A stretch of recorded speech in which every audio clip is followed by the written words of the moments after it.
మీరు ఎవరితో వాదించాల్సిన పని లేదు, ఎవరితో కొట్లాడాల్సిన పని లేదు. మీ పని మీకు జరుగుతుంది. జరగడానికి ఇంతమంది ఉన్నాం మేము ఈడ. మీకు ఏం కావాలో చేసి పెట్టడానికి మేము ఉన్నాం, చేసి పెడతాం. మంచిగా చేసుకొని నిలబెట్టుకోండి.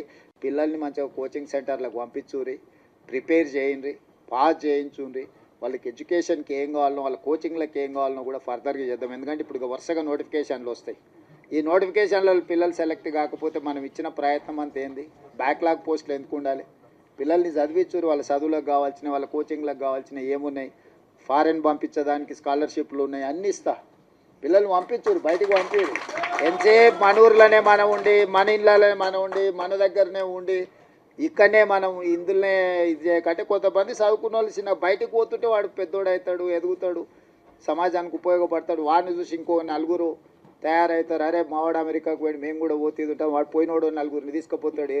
ఒకరు పోయినరా అనుకో, నలుగురు తనకు తెలిసిన వాళ్ళే తీసుకుపోతాడు కదా.